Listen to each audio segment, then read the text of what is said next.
Hey everybody, this is Ben from A Bit of BS. I was going to do a shop tour this week, but we're going to have to hold off on that. I had a lot of requests for how my system is currently set up for production work and trying to make money selling turned items. So obviously this video is directed more at actually making money doing this versus having it as a hobby. I can't say that this is the only way to do it, but I will say that this is the path that I've gone down. I've done quite a bit of research already, and I have a feeling that there are many paths to get there, but I think this is a fairly safe way to go. So the first thing I want to start off with, if you take a look at the panel of information that I have, is the first thing that you need to do is you need to fine tune your skills.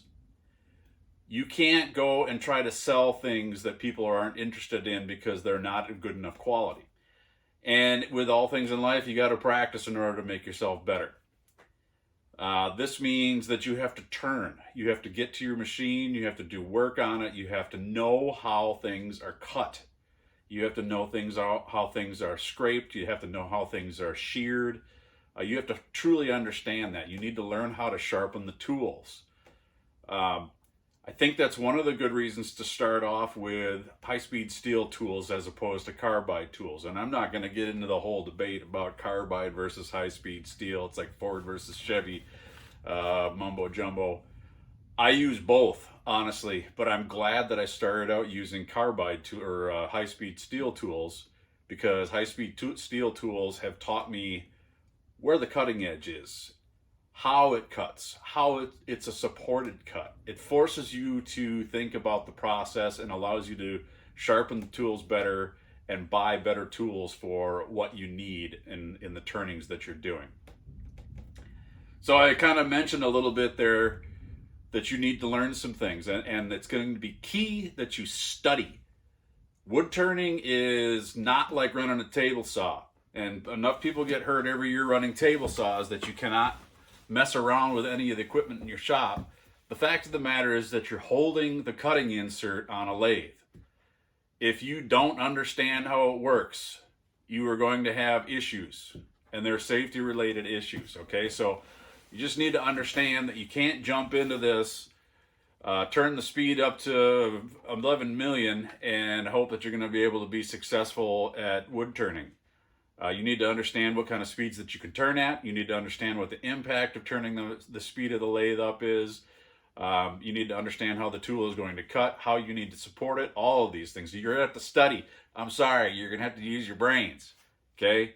You can't go into this with a closed mind. You have to fully understand that you're not aware of all the things that you need to be able to know, and you're going to have to learn them.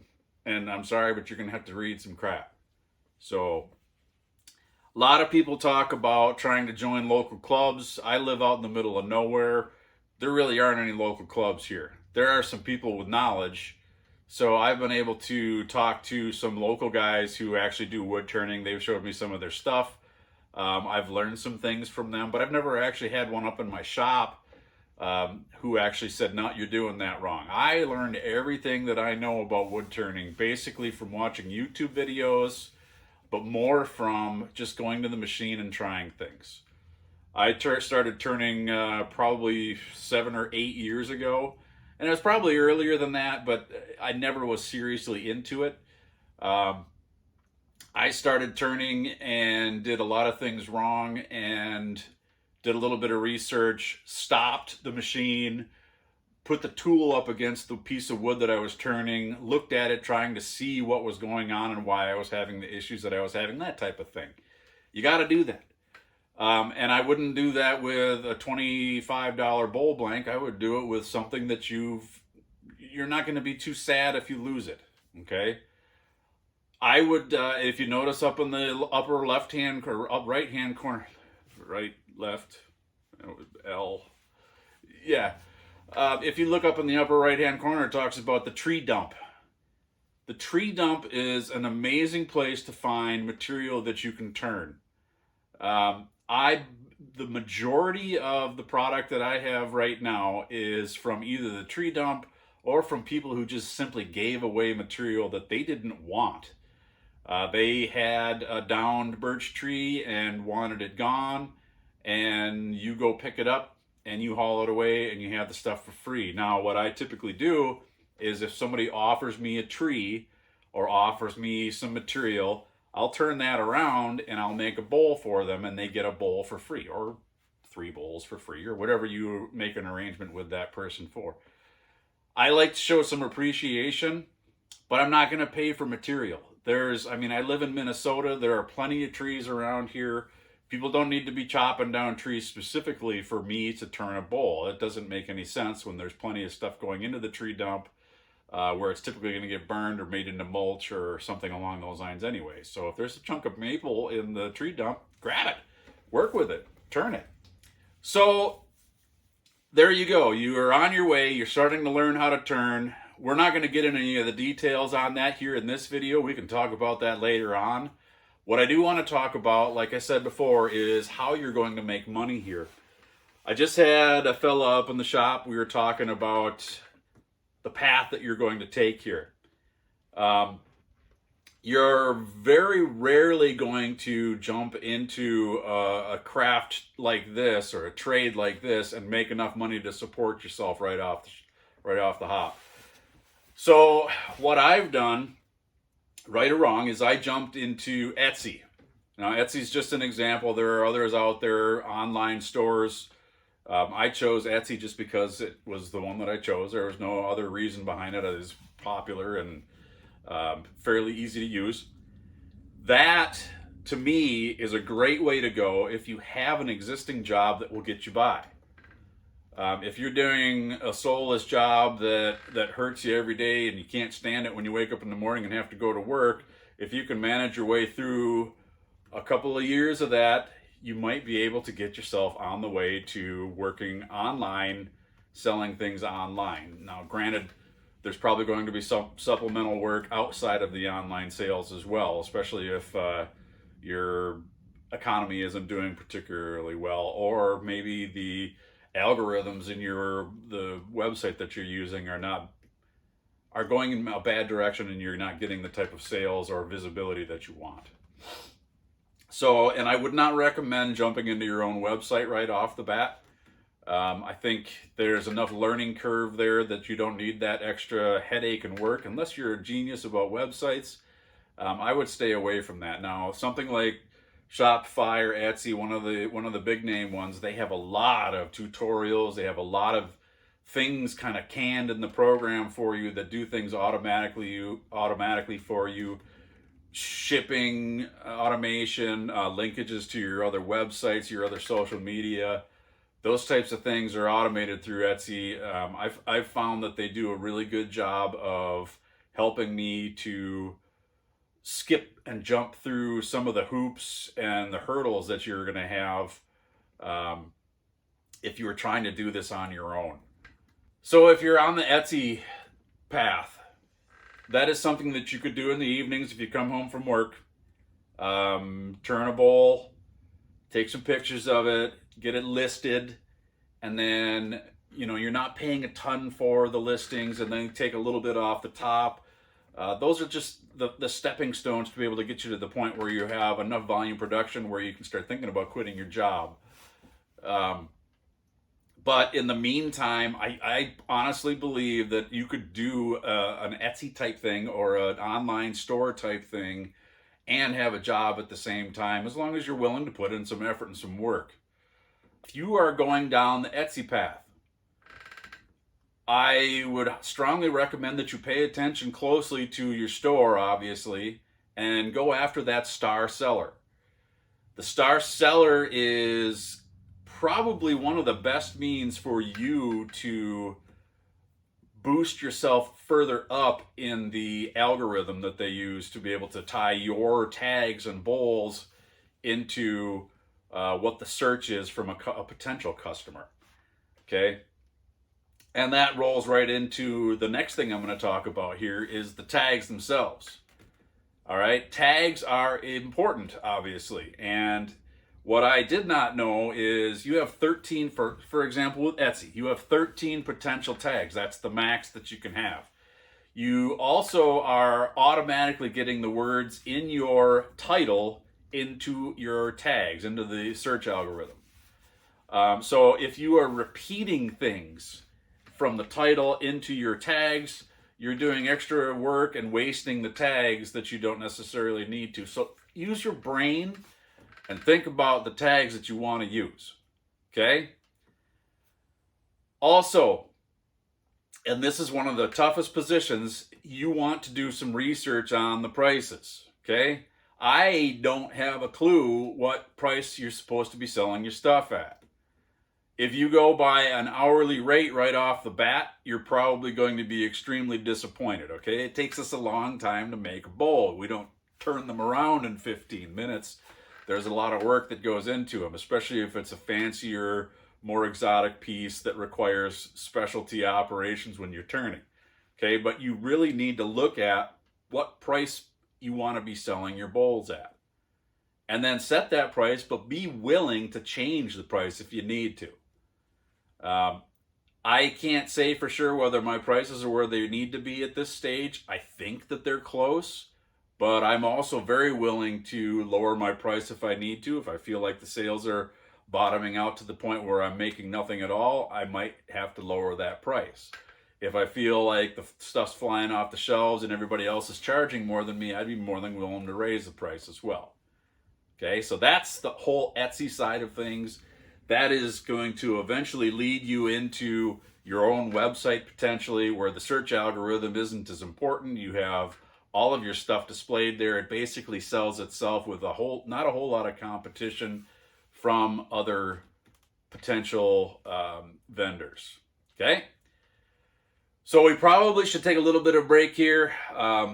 Pause, take a breath. I know students that I've taught in the past don't do well just having stuff spewed at them for long periods of time. So here's a cool video that should wake you up a little bit. So we're good whenever.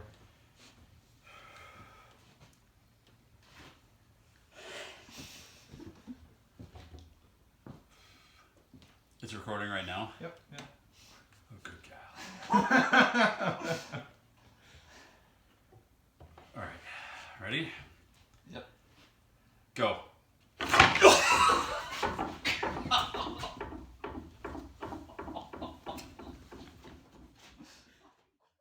The next thing we're going to talk about, shows. Now, I'm going to explain something to you about me right now. I don't like groups of people. They kind of suck. All right? I don't like being in groups of people. I would much rather be up in my shop by myself, not being around people. But the fact of the matter is you're probably going to have to do some shows. And when I say shows, it's kind of a broad term. It could be an art exhibit. It could be an arts and crafts show. It could be a shake shop and they have a vendor event. Be willing to do all of these, as many as you possibly can. It really opens things up. I would say that it's kind of rare that you're going to come back from a vendor event where you don't make a sale. All right. Now, you may not actually make a sale, but you may have bunches of contacts made from that. You may have folks that are willing to give you some materials for free as a result. And now those people that are willing to give you the materials, they become potential customers, okay? Everybody that sees your product becomes a potential customer. Hand out your business cards, have the right information on your business cards, and shows can be a very good thing. Now, when you're at the shows, you can read what it says on the screen. The key I want to get across here is you have to be willing to be a salesperson. Now, you don't have to be a used car greasy salesman who gives everybody skeevy, nasty vibes, but you definitely need to not be on your phone watching your phone all day long while people are walking by. Be willing to greet some folks if they come up to your booth. Be open with them. Don't push things on them, but let them see your product. And if they look at something in particular, give them a little story about it. I mean, we all went through stuff when we were making things, whether it exploded and a piece hit the window and a piece shot over into the other shop over here and hit you on the foot. they might like to hear that. That's a story that might actually draw them in and make them want to buy it. Once you've done a few shows, and once you've been doing it for a couple of years, weed out the bad ones.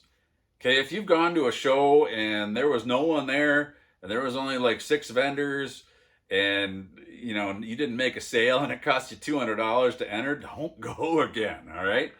The last thing you need to be doing is wasting time. So make sure that you pick out the good shows and go to the good shows. Don't let other things get in the way of that. This is your job, and you're trying to make money doing it. The one other thing that I'll mention about shows, and this is kind of a bummer because I like doing things on the weekends. The things that I enjoy doing are typically weekend things. You are going to lose some weekends. All right. The 2-day shows in particular, you're obviously there for 2 full days on the weekend, and you're going to lose those days. Now remember, this is your job and it is your company. So it's always possible that you could get those 2 days on the weekend hogged up, but you might want to take 2 days the week after during the week and take those days off and go play some disc golf or something like that. It's a thing that you're going to have to deal with, and you're going to have to recognize the fact that that's a possibility. So let's take another quick break here, a little video flash, wake you all up, get you back into this.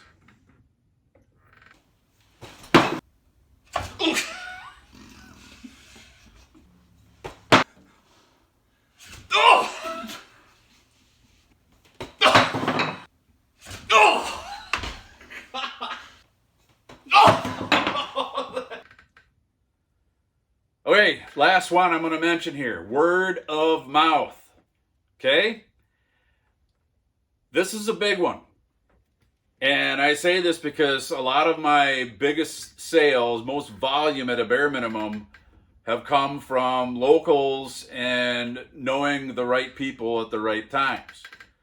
Be willing to listen to folks in the local area talk about things. Once again, don't be a Richard. All right, it says it right at the number 1 point on the list here.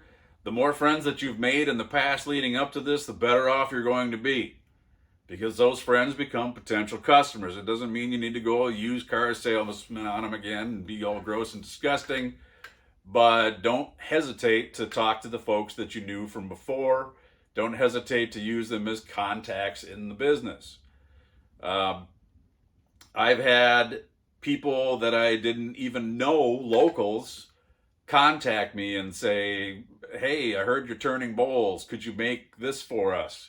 I have a group here that needs these types of things. Can you make this type of thing? And be willing to work with them, especially early on. If you get to the point later on in your career where you're sick and tired of making just a standard round bowl and you don't want to make 150 of them, you can turn that down. But early on, you're going to want to accept that job, and you're going to want to take it on and finish it and get a good rep locally. Okay? Pay attention to this job that you're in right now. If you have a job that's earning you money right now, those are also potential customers for you later on. Keep track of them. Get some phone numbers. Network a little bit. You're going to have to do that in order to maintain a decent customer level. One of the things that has been mentioned to me is that you need to have a mailing list. Collect some email addresses. Collect some phone numbers. If these folks are willing to receive some contacts about new products or sales or something like that, those are the types of things that you could get and include into a mailing list and get some information sent out. And those are possible connections for customers as well in sales. All right. Now, I don't know every last little detail about this.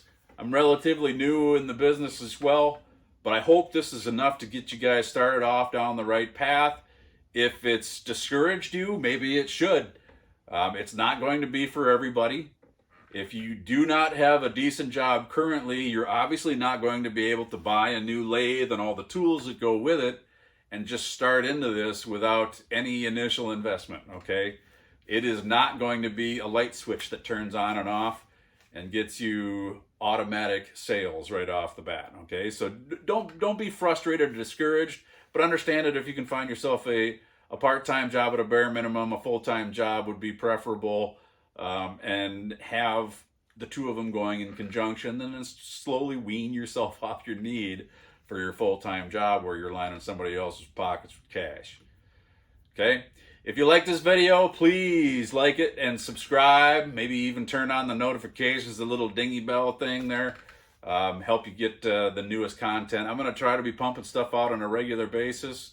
Hopefully shop tour will be next, which basically means I'm going to have to clean this pit. But you know, it's kind of got to get done anyway. So take care, everybody.